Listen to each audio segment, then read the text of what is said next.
말라기 1장 6절에서 14절까지의 말씀 함께 나누고자 합니다. 상당히 길어서 우리가 6절 한번 같이 읽어볼까요? 같이 함께 읽어보겠습니다. 시작! 아들은 아버지를 공경하고 종은 제 주인을 두려워하는 법인데 내가 너희 아버지라고 해서 너희가 나를 공경하기라도 하였느냐? 내가 너희 주인이라고 해서 너희가 나를 두려워하기라도 하였느냐? 나 만군의 주가 말한다. 제사장들아, 너희가 바로 내 이름을 멸시하는 자들이다. 그러나 너희는 우리가 언제 주님의 이름을 멸시하였습니까? 하고 되묻는다. 아멘.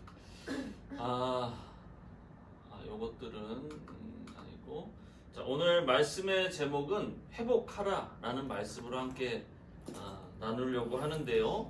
예배를 회복하라입니다. 예배를 회복하라. 여러분, 사람은 언제나 어떤 일을 계속 하다 보면 익숙해지기도 하고 때로는 무뎌지기도 하죠. 그렇죠? 저는 이제 주일이면 예전에 주일이면 무조건 저녁 예배를 드렸어요. 한 번도 빠지지 않았어요. 20살 이후로 단 한 번도 빠지지 않았어요. 전도사가 될 때까지 단 한 번도 빠지지 않고 드렸습니다. 빠지면 뭔가 죄를 짓는 것 같은 막 느낌이 드는 거예요. 그렇게 살다 보니까. 그렇게 살다 그래서 막 어떨 때는 교회에서 정말 특별한 일이 있어요. 교회에서 교회에서 예배를 드리는 게 아니고 어느 다른 지역에 가서 연합 행사를 막 하는 거예요. 다른 교회들도 모여서 뭐 부활절날 이럴 때 경기장에 모여가지고 그곳에서 모두 함께 막 예배를 드리. 그러다 보니까 어떻게 저녁에 못 드리잖아요. 밤에 좀 힘들잖아. 그러니까 오후에 드리는 거예요. 그러면 그날 저녁 예배가 없는 거야. 그러면 제가 이게 되게 혼란스러워. 저녁을 어떡하지? 이런 생각이 듭니다. 근데 저뿐만이 아니라 저와 함께 하던 청년들도 그런 날이 되면은 이렇게 벙해지는 거예요. 우리 뭐하고 놀아야 되지? 뭐하고 놀아야 되지? 하는데 뭐 놀지를 못해.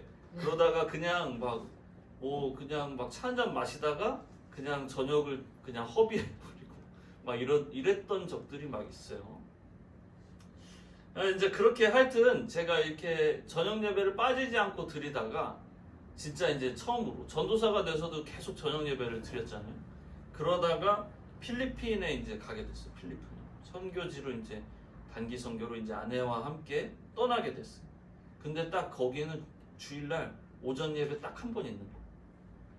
너무 이상한 거예요. 제 마음이.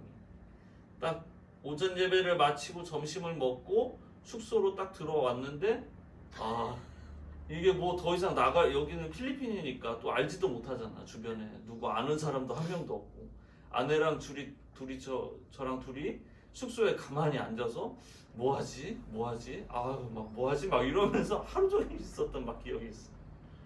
그래서 정말 어색했어요. 남은 하루가. 그런데 얼마 지나지 않아서 그곳에 익숙해져 버린 무뎌져 버린 저를 발견하게 됐어요. 오히려 주일날 오후에 뭘 하면 피곤해지는 거예요. 뭘 해야 될 것 같았던 제 모습에서 이제는 뭘 하려고 하면 피곤해지는 거죠. 그래서 선교사님이 오후에 무슨 행사가 있는데 함께 하지 않으려고 그러면 절대 안 가. 저 그냥 쉴래요. 맨날 이러고 막 이랬어요. 그 정도로 사람이 무뎌져 버린 거예요. 근데 사실 오늘 본문의 내용은 이와 비슷해요. 이스라엘 백성들이 마음이 무뎌져 버린 거예요.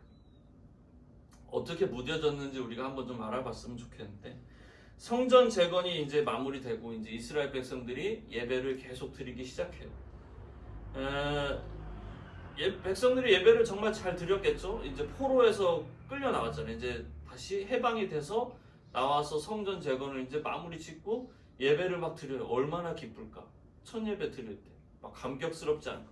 드디어 우리가 하나님 앞에 예배할 수 있는 날이 왔구나. 이러면서 감격스럽게 예배를 드렸을 거예요. 제사장들도 자신들의 일을 막 철두철미하게 잘 관리하면서 재물들을 잘 관리하고 이러면서 예배를 드렸을 거예요. 특별히 문제될 일들이 분명 없었을 거죠. 시간이 되면 백성들이 재물을 막 가지고 와요. 제사장들도 예배를 잘 진행하고 모든 것들이 원만하게 잘 진행되는 듯 보였어요. 처음엔 그런 줄 알았죠. 근데 그들의 삶이 조금씩 그 가운데 무뎌지기 시작하는 거예요. 우리 지난 시간에 백성들의 질문이 뭔지 기억납니까? 말라기 1장 2절에 나와 있는 말씀. 아까 우리가 읽었지만 백성들이 뭐라고 이야기했죠? 반문했죠? 뭐라고 했어요? 하나님, 증거가 뭐냐고. 어떻게 도대체 우리를 사랑했습니까? 도대체 그 증거가 어디 있습니까? 라고 물어봤어요. 왜 그렇습니까? 그들의 눈에는 자신들의 삶이 별반 달라진 게 하나도 없었기 때문입니다. 뭔가 특별한 무엇인가 그들의 삶에 펼쳐진다는 말씀은 있었는데 정작 몇십 년이 지나도록 거의 2세대가 지날 정도로 아무런 일들이 자신들에게 나타나지 않고 오히려 계속 반복되는 일상. 오히려 뭔가 사람이 그렇잖아요. 그냥 계속 하다 보면 그냥 그러려니 하는데 좋아질 거야 라고 이야기를 했는데 계속 똑같이 나라가 바뀌었을 뿐이지 페르시아한테 계속 조공을 바치는 거거든요. 그리고 정치, 경제, 사회, 종교 모든 것들이 혼란스러운 상황은 계속 마찬가지였어요. 그래서 그들이 그 증거가 어딨냐고 계속 물어보는 거예요. 그런데 하나님이 야곱, 계속 똑같은 얘기지만 야곱을 통해서 내가 야곱을 사랑했듯이 내가 너희들을 사랑하고 있어라고 이렇게 마무리되는 듯 보였어요. 그런데 이제 또 이번에는 오늘 본문에서 두 번째 화두를 하나님께서 던지시는 거예요. 갑자기 6절에 보면 여러분 제가 노란색으로 이렇게 칠해놓긴 했지만 여러분들 이렇게 읽어보면 이 내용의 의미가 뭘까요? 지금 하나님의 질문의 요점은 뭐예요? 이스라엘 백성들은 예배 잘 드리고 있었어요. 예배를 잘 드리고 있었어요. 뭐 하나 빠뜨리지 않고 시간에 제때 맞춰서 하나님 앞에 예배를 드려요. 그런데 하나님은 이스라엘 백성들을 향해서 오히려 뭐라고 말씀하시냐면 공경했니 나를? 라고 말씀하시는 거예요. 그런데 또 이스라엘 백성들 또 반복되는 말이죠. 아까도 어떻게 우리를 사랑하셨습니까? 그 증거가 어디 있습니까? 이러는데 이번에는 또 우리가 언제 주님의 이름을 멸시했습니까?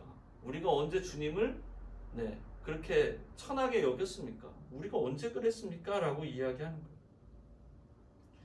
제사장들은 언제나 늘 그렇듯이 나름 최선을 다해 하나님께 제사를 드렸어요. 매일매일. 그런데 그들의 예배는 이제 형식만 남아 있었던 거예요. 무뎌져 버린 마음만 있었던 거예요. 그냥 그들의 예배에는 하나님을 향한 진심, 이 공경이 사라져 갔던 거예요. 7절에 보면 이렇게 나와 있습니다. 우리 여진이 한번 읽어줄까요? 너희는 내 제단에 더러운 빵을 바치고 있다. 그러면서도 너희는 우리가 언제 제단을 더럽혔습니까? 하고 되묻는다. 너희는 나 주에게 아무렇게나 상을 차려주어도 된다고 생각한다. 지금 제가 계속 이제 세 번역으로 이렇게 띄워주거든요. 여러분 이제 개역 개정 여러분 성경책 보면 조금 다를 수 있는데 제가 조금 편하게 하기 위해서 세 번역으로 했다는 거 말씀드립니다. 더러운 떡을 나의 제단에 드리고도 말하기를 어떻게 주를 우리가 더럽게 했습니까? 그런데 어떻게 했냐고 더럽게 했냐고 요 뒤에 노란색으로 말씀이 나와 있는 거예요. 내가 주님한테 그냥 상을 그냥 이렇게 아무렇게나 차려줘도 괜찮다고 제사장들이 생각하고 있는 거예요. 우리가 가지고 있는 성경책에 보면 너희가 여호와의 식탁은 경멸히 여길 것이라 하고 말하고 있다라고 이야기하고 있습니다. 지금 이 어떤 상황이에요? 지금 이들의 예배에 진정성이 상실된 거예요. 지금 그들의 예배는 그저 형식만 남아 있는 거예요. 그들의 예배 형식은 어쩌면 더 철저해지고 세대를 거듭할수록 더욱더 치밀해지고 완벽해졌을 거예요. 하지만 그들의 예배를 향한 진실된 마음은 점점 소멸되고 있었던 겁니다. 그러면서 8절에 이렇게 이야기해요. 눈먼 희생제물, 눈먼 짐승들, 저는 것, 병든 것들을 하나님께 바치는 거예요. 결국 뭡니까? 하나님의 이름을 멸시하는 거예요. 죄악이죠, 죄악. 하나님과 세운 언약을 파괴하는 행동인 겁니다. 하나님은 이런 상황에서 너희의 기도에 내가 응답할 수 없다. 너희들이 아무리 나한테 매달려도 내가 너희들의 기도에 대답해 줄 수 없어. 내가 응해 줄 수 없어라고 말씀하고 계시는 겁니다. 여러분, 만약에 여러분이 하나님의 입장이라면 어떨까요?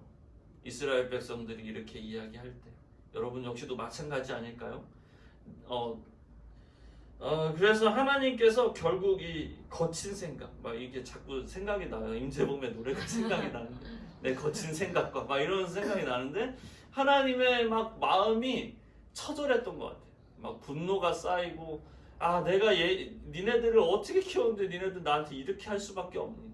정말 하나님이 막 이 생각을 이야기하는데, 이렇게 10절 여러분 아진이가 한번 읽어줄까요?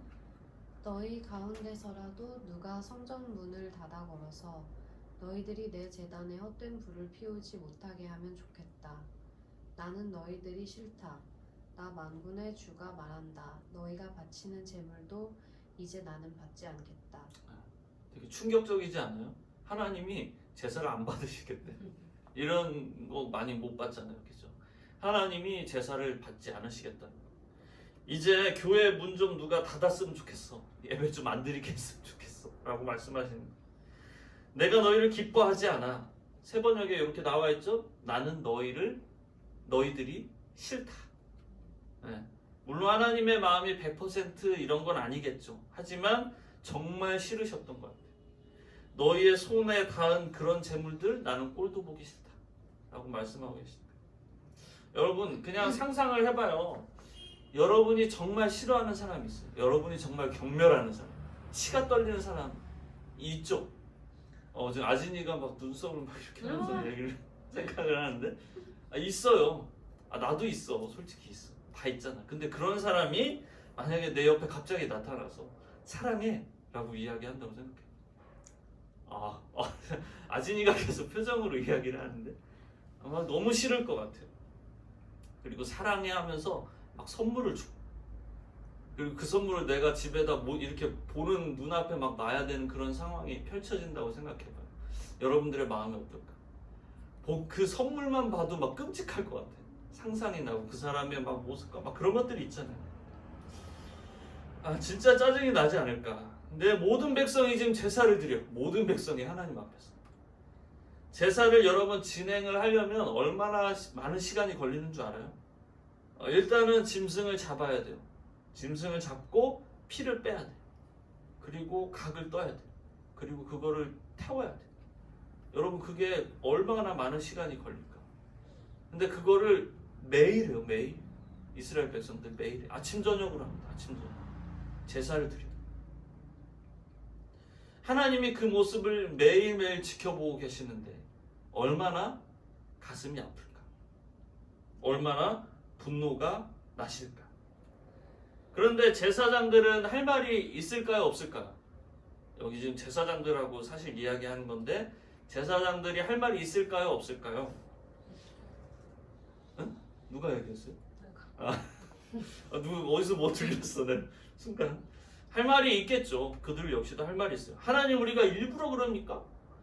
아니, 하나님이 다 이렇게 만든 거 아니에요? 라고 지금 이야기하는 거예요. 하나님이 이 상황을 만드신 거 아닙니까? 라고 이야기해요. 왜냐하면 백성들이 맨날 페르시아한테 조공을 바쳐요. 경제가 파탄나. 그럼 어떻게 해요? 세금이 맨날 더 커지잖아. 세금은 맨날 많이 오르고 살림살이가 점점 나아지지 않으니까 백성들이 이런 재물만 바쳐요. 그러니까 우리가 또 이런 재물 하나님한테 드리는 거 아니겠습니까? 그러면 이 원인의 제공이 누구예요? 하나님 아니에요? 라고 지금 제사장들이 이야기하고 있는 거예요. 그런데 하나님은 그 재물, 그 예배 나는 받지 않는다 라고 말씀하고 계셔요. 뭔가 지금 계속 갭이 있는 것 같죠. 그러면서 갑자기 생뚱맞게 하나님께서 이렇게 말씀하십니다. 우리 다영 목사님 한번 읽어주시죠. 해가 뜨는 곳으로부터 해가 지는 곳까지 내 이름이 이방 민족들 가운데서 높임을 받을 것이다. 곳곳마다 사람들이 내 이름으로 분향하며 깨끗한 제물을 바칠 것이다. 내 이름이 이방 민족들 가운데서 높임을 받을 것이기 때문이다. 나 만군의 주가 말한다. 아멘. 갑자기 11절에 온 열방을 위한 깨끗한 제물. 노란색으로 해놨죠. 깨끗한 제물. 깨끗한 제물이 뭘까요? 여기서 말하는 깨끗한 제물? 예수님이에요. 예수님. 계속 예수님을 말하고 있는 구약에서. 예수 그리스도를 통해서 하나님의 이름이 전파되고 온 나라가 예배하게 될 것이라고 말씀하고 계시는 거예요. 분명 지금까지는 누구만 예배 드릴 수 있었어. 이스라엘 백성들만 제사할 수 있는 특권이 있었어요. 그런데 이제는 하나님께서 온 열방 가운데 영광을 받으실 거라라고 말씀하고 계시는 거예요.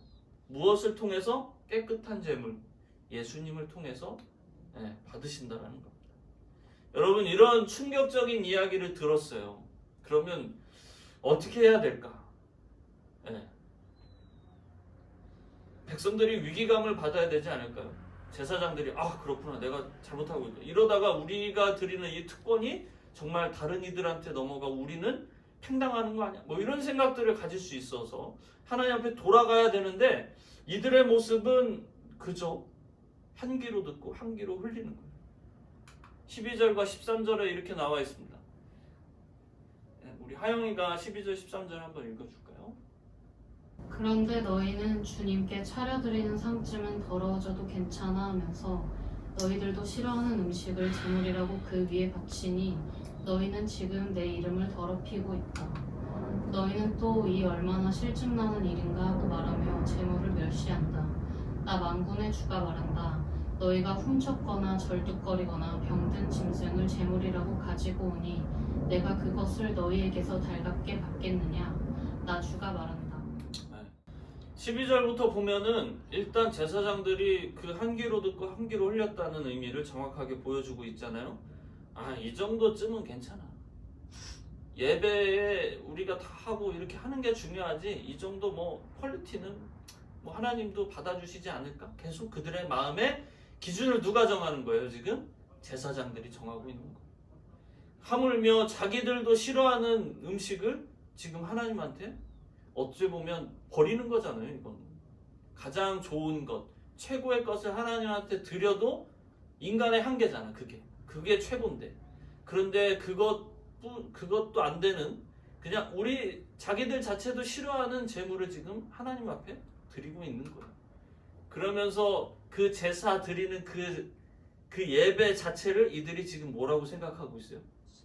실증나는 일인가? 너무 충격적이지 않습니까? 제사장들이, 일반 백성들도 아니에요. 제사장들이 지금 실증이 나는 그 일을 예배라고 지금 하고 있어요. 그러면서 훔치고 절뚝거리고 병든 짐승들을 하나님 앞에 지금 가져오고 있는 것입니다. 너무나 아니란 생각을 갖고 있는 거예요.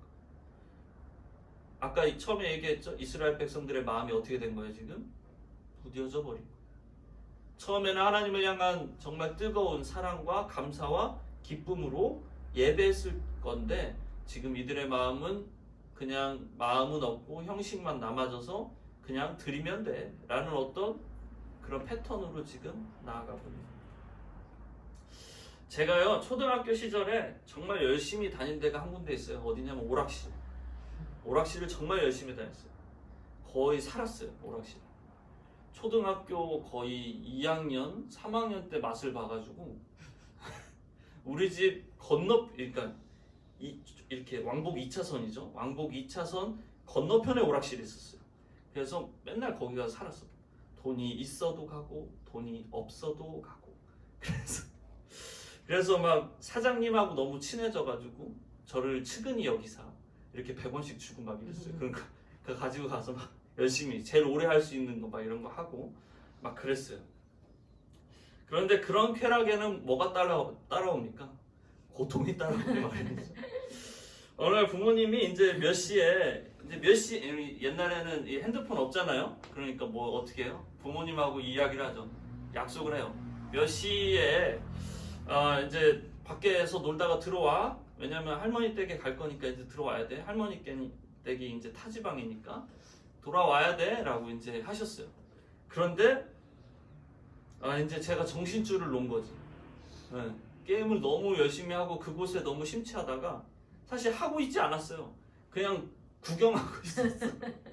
구경하고 있다가 시간 가는 줄도 모르고 막 그곳에서 구경만 하고 있는 거예요. 그래서 부모님이 막 여기저기 찾아다녔겠죠, 저를. 그러다가 한참 있다가 오락실에 한번 얘가 있나라고 해서 갔는데 내가 있는 거야. 겁나게 맞았습니다. 정말 많이 두드려 맞고 울면서 할머니 댁에 갔어요. 그랬던 기억이 있어요. 빗자루로 맞았어요. 막 옛날에 그 빗자루 있잖아요. 옛날 빗자루 중에 이렇게 쭈그려 앉아서 쓰는 빗자루 혹시 알아요? 이렇게 강목처럼 생긴데 이렇게 빗자루? 하여튼 그런 빗자루가 있어. 나무야, 나무. 진짜 부러지지도 않아, 그 나무. 그 나무를 엄마한테 두들겨 맞고 온몸을 맞고 막 할머니 댁에 갔던 기억이 있습니다. 무뎌진 마음은 우리가 하고 있는 어떤 일에 대한 신중성에 대해서 망각하게 만듭니다. 오락실에서 저는 부모님의 무서움을 망각하게 됩니다. 진짜로. 부모의 무서움보다 오락실의 즐거움이 더 컸던 거죠. 이 화려한 그래픽 속에서 펼쳐지는 이 아름다운 광경을 보면서 빵 터졌는데 이 부모님과의 사랑을 내가 잊어버린 거야. 부모님과의 관계를 내가 잊어버린 거야. 이스라엘 백성들도 딱 그런 모습이 아니었을까? 망각해버린 거죠. 하나님이 그들의 어떤 의미였는지를 잊어버린 거예요. 여러분, 선물과 뇌물의 차이를 혹시 이렇게 나눌 수 있을까요? 선물은 어떤 마음으로 주는 겁니까? 선물. 대답 좀 해줘요. 선물. 고마운 마음. 한 번씩. 고마운 마음. 고마운 마음. 뭘 바라지 않고 고마운 마음. 그렇죠. 정답이에요, 정답. 바라는 게 아닌 거잖아요, 선물은. 이미 받은 것에 대한 감사를 갖고 주는 거잖아요. 그래서 이 선물을 줌을 인해서 내가 뭔가를 유익을 바라는 게 아니에요. 근데 뇌물은 뭐예요? 일단 뇌물하면 단어가 딱 뭐가 떠오릅니까? 부정부패가 막 떠오르죠. 이거를 줌으로 인해서 이 사람을 통해서 내가 얻을 이득을 생각하는. 그래서 제가 뇌물을 이렇게 찾아보니까 뇌물은 일정한 직무 또는 권한이 있는 사람을 매수하여 사적인 일에 이용하기 위해 건네는 돈이나 물건 따위 이렇게 나와 있어요. 그러니까 내가 뭔가를 바라는 마음으로 이 사람한테 뭔가를 또 주는 거잖아요. 지금 이스라엘 백성들의 재산은 어쩌면 지난날의 출애굽을 통해 역사하셨던 그 하나님, 선조들과 함께 하셨고, 그리고 지금도 살아서 당신들과 함께 역사하고 계시는 그 주님 앞에 감사하는 마음, 그리고 동시에 사랑하는 마음으로 예배해야 되잖아요. 그게 바로 선물이어야 되는데, 근데 그들의 모습은 그런 선물의 모습보다는 지금 어때요? 뇌물이에요. 그냥 이렇게 우리가 계속해야 하나님 앞에 우리가 이 관계가 그냥 유지될 것 같고, 그러한 마음으로 지금 이들이 그냥 변질되고 무뎌져 버린 거예요. 어쩔 수 없이 드리는 제사. 14절에 우리가 읽었지만 뭐예요? 그냥 훔친 것과 저는 것, 병든 것 이런 것 속에서 이런 것을 그냥 드리면서 그냥 드리는 제사가 돼버린 거예요. 형식만 잘 갖추면 우리 관계는 끊어지지 않을 거야. 우리가 보잖아요. 뇌물을 줄 때 한 번만 딱 줍니까? 보면 계속 주잖아요. 뭔가를 계속 주면서 그 사람이 나하고의 관계가 계속 유지될 수 있도록 막 해주잖아요. 꼭 그런 것 같아요. 이스라엘 백성들이 하나님과의 관계는 그냥 끊어지긴 싫고, 그런데 드리긴 드려야겠고, 그러니까 계속 그 관계, 그 굴레가 계속 유지되고 있는 거예요.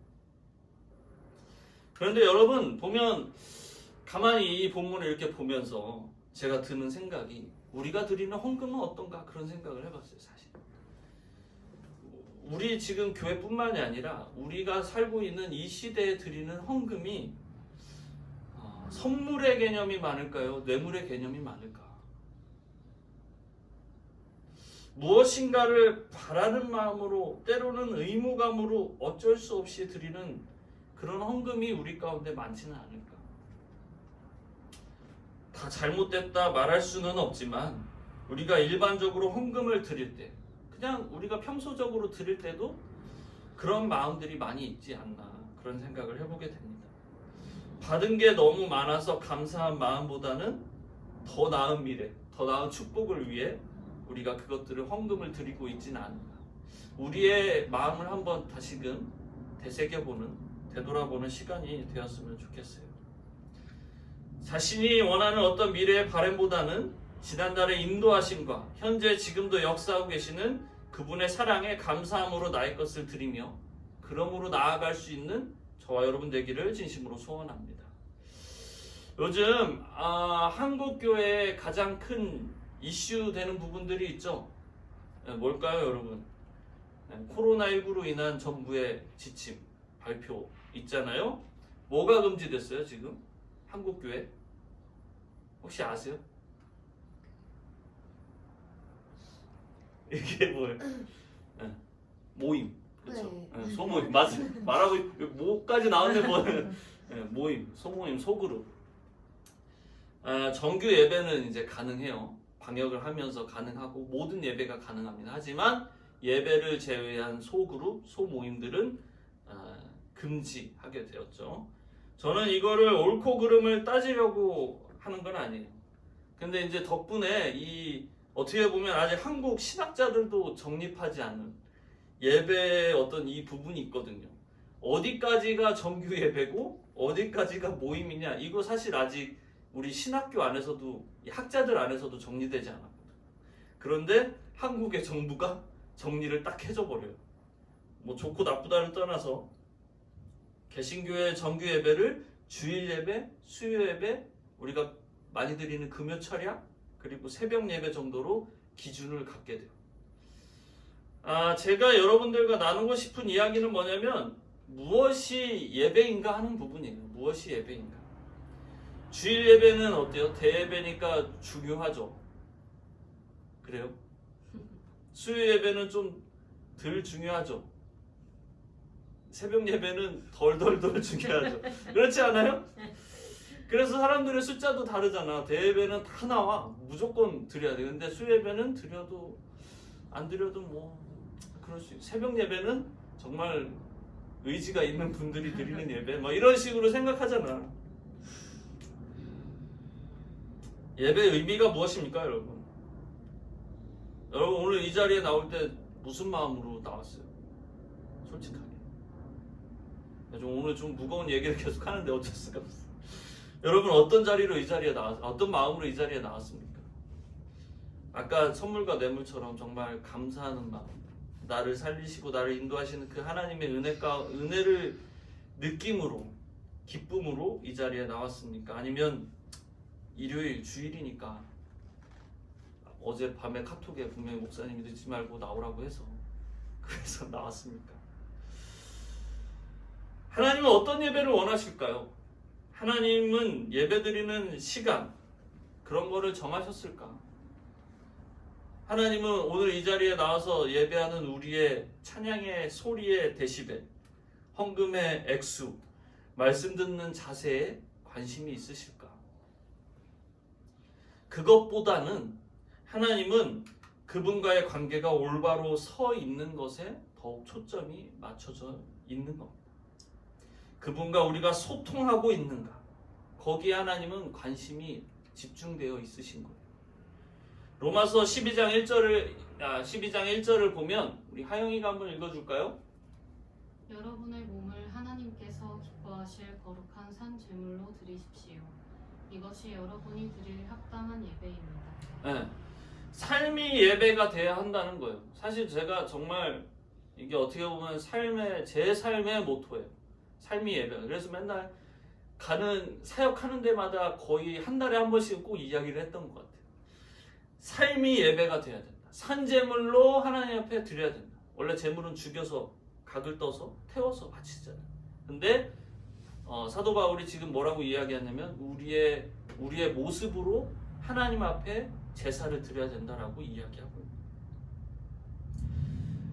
물론 우리가 함께 모여서 크게 찬양하고 통성으로 기도하고 말씀 듣는 것도 예배의 한 부분이에요. 하지만 우리의 삶이 온전하지 않으면, 지금 우리가 계속 봐왔던 이스라엘 백성들의 모습과 우리의 모습이 별반 다르지 않아요. 이스라엘 백성들, 그들의 문제는 제사의 형식, 제사의 모습이 아니라 그들 안에 흐려진 본질이, 그것들로 인해서 하나님이 지금 분노하고 계십니다. 하나님에 대한 감사, 사랑, 기대가 없기에 하나님은 계속적으로 이스라엘 백성들의 삶 가운데 계속 관여하고 계십니다. 계속 채찍을 하고 계십니다. 계속 터치를 하고 계십니다. 하나님은 다 하실 수 있는 분이, 전능하신 분이잖아요. 근데 못 하시는 게 하나 있어요. 그게 뭐냐면 언약을 깰 수 없어요. 먼저 사랑하는 이스라엘을 버리실 수가 없는 분입니다. 그래서 끊임없이 그들의 삶 가운데 찾아오셔서 관여하시고 그들이 돌아오길 원하고 계십니다. 만약에 하나님이 그들과의 언약이 파해졌다면, 그들을 사랑하지 않는다면 하나님은 이스라엘 백성들을 그냥 버리셨겠죠. 니들이 무슨 예배를 드리던 말던 상관하지 않으셨습니다. 근데 하나님이 끊임없이 지금 찾아와서 말씀하시는 이유는 사랑하기 때문에. 여러분, 어쩌면 1장 2절의 말씀이 계속 돌아가요. 순환적으로 계속되는 반복의 이야기의 구조예요. 나는 너희를 사랑해. 하나님이 말씀하시면 이스라엘 백성들은 우리를 도대체 어떻게 사랑했는데요? 라고 이야기해요. 그러면 왜 우리가, 하나님이 사랑하셨는데 왜 우리 삶이 계속 이 모양이에요? 라고 이야기하면 하나님은 또 뭐라고 해요? 니네가 똑바로 안 하니까 그러는 거 아니야? 라고 하나님이 또 말씀하고 계십니다. 이 이스라엘의 계속적인 악순환의 반복이에요. 이 굴레를 벗어날 수 있는 방법은 무엇인가? 그것은 바로 회개입니다. 주님 앞에 돌아오는 것이죠. 자신의 잘못들을 철저히 인정하고 마음을 다하는 예배를 드릴 때 다시금 회복은 일어날 수 있는 것입니다. 그들의 유일한 살 길은 바로 하나님 앞에 돌아가는 것입니다. 주님께 돌아가면 되는데, 설교 초반에도 이야기했지만 그들의 마음이 어떻게 돼 있어요? 지금 무뎌져 있어요. 우리는 예배를 이렇게밖에 드릴 수가 없구나. 우리의 상황은 이렇게밖에 안 되는구나. 이러한 재물을 드릴 수밖에 없구나 라고 현실을 어떻게 해요? 인정하고 있는 거예요. 여러분, 꼭 이거 뭐랑 비슷하지 않아요? 전에 우리가 학개서에서 보았던 모습 비슷하지 않아요? 최선을 다했지만 아쉬워. 지금 그런 모습이 똑같이 다시 한번 펼쳐지고 있는 거예요. 하나님께 간구하고 하나님께 드렸어요. 그러면서 나아갔는데 그들의 모습은 그저 현실에 안주해버린, 무기력하고 무뎌져 버린 그런 모습이었어요. 그런 그들을 하나님은 계속적으로 끊임없이 책망하고 계시는 거예요. 그리고 돌아올 것을 계속적으로 말씀하고 계시는 겁니다. 여러분, 우리도 때로는 무뎌져 있을 때가 많이 있지 않습니까? 다이모스 에어컨 좀 켜주시나요? 저만 덥죠.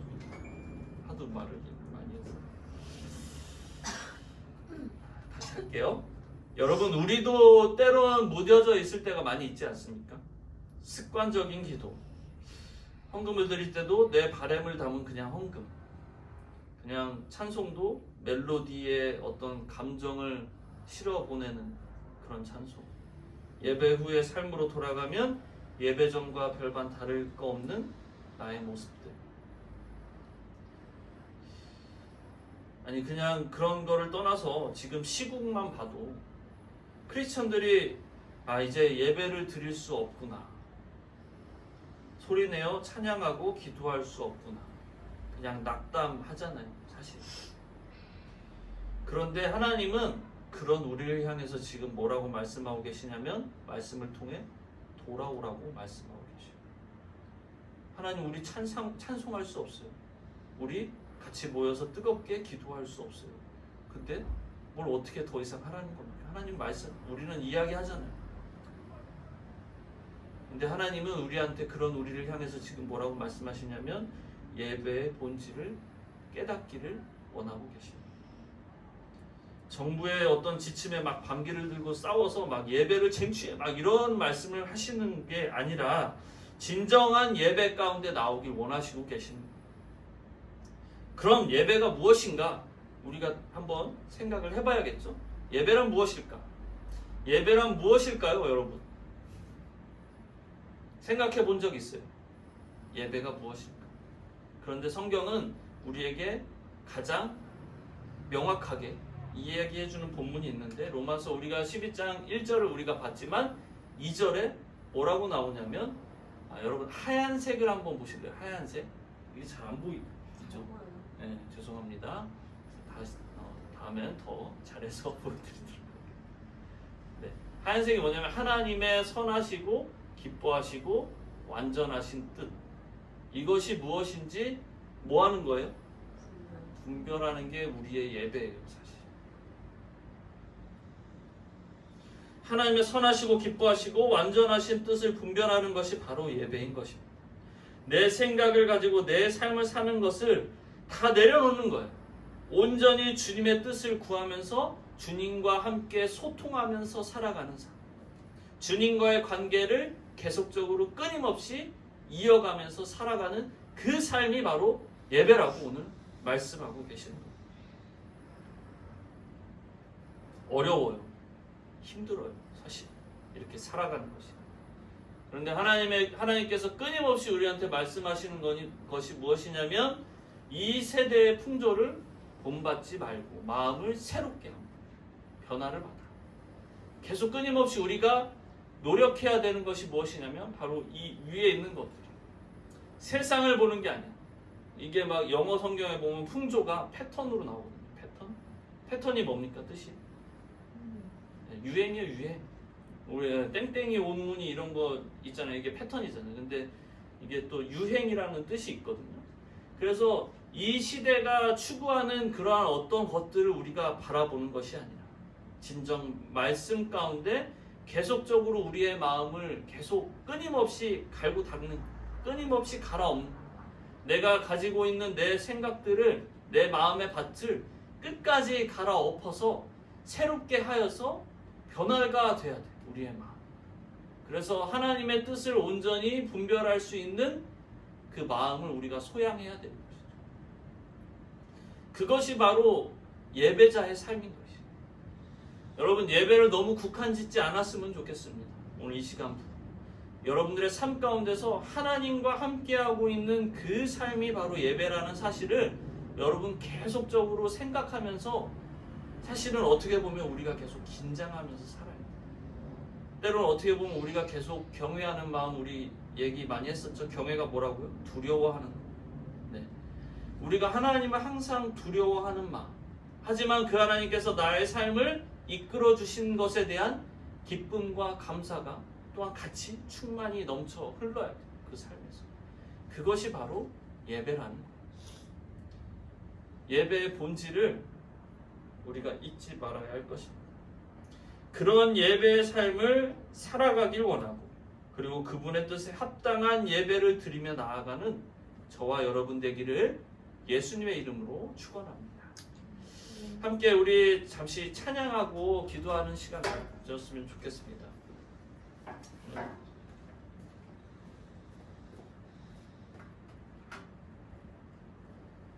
목사님,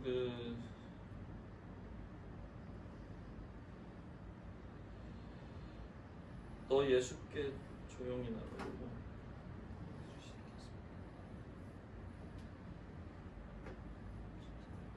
찬송 가운데 우리가 이 찬양을 좀 부르면서, 우리가 사실 지금 막 찬양을 막 크게 할 수 없잖아요. 뛰면서도 할 수 없고, 사람들과 함께 막 모여서 예배하고 기도할 수 없잖아요. 그런데 하나님은 뭐라고 말씀하셨냐면, 어떠한 곳에도 하나님은 우리와 함께하고 계시고 우리의 기도, 우리의 찬송을 받아주신다고 말씀하고 계십니다. 여러분, 이 찬양을 하면서 이 시간 정말 어떻게 보면 조용히 나가, 내가 하나님 앞에 조용히 나가지만 내가 온전히 내 마음을 드릴 수 있고 하나님이 내 기도를 들어주신다는 사실을 여러분 믿음으로 이 찬양하고 함께 기도하면서 나아갔으면 좋겠습니다. 함께 찬양하겠습니다.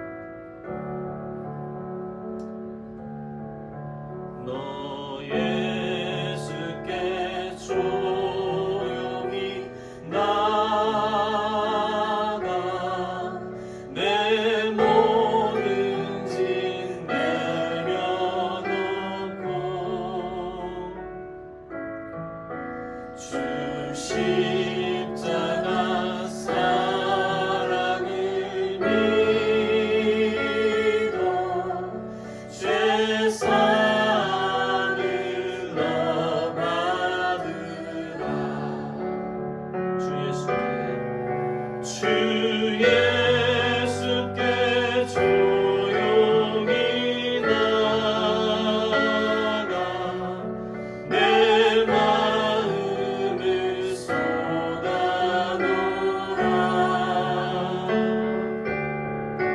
늘은 미리 보시는 주님 그 은혜를 베푸시니 처음부터 다시 한번 찬양하십시다. 너 예수께 조용히 나가 내 모든 짐 내려놓고 주 십자가 사랑을 믿어 죄 사함을 얻으라 주 예수께 조용히 나가 내 마음을 쏟아놓아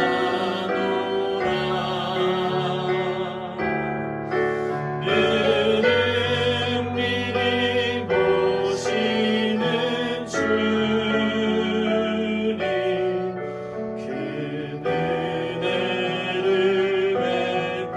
베푸시니 주 예수께 조용히 나가 주 예수께 조용히 나가 내 마음을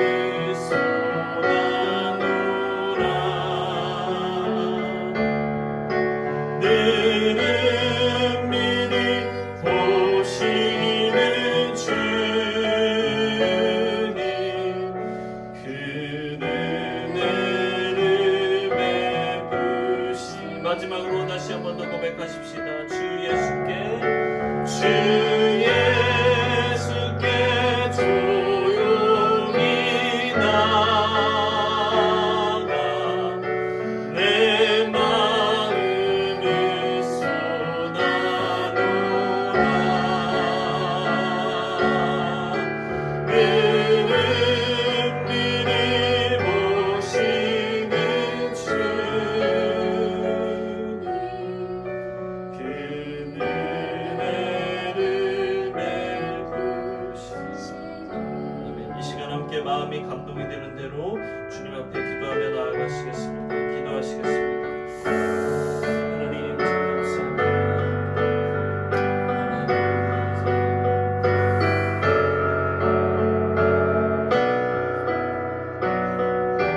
진정한 예배에 원합니다.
하나님, 죄송합니다.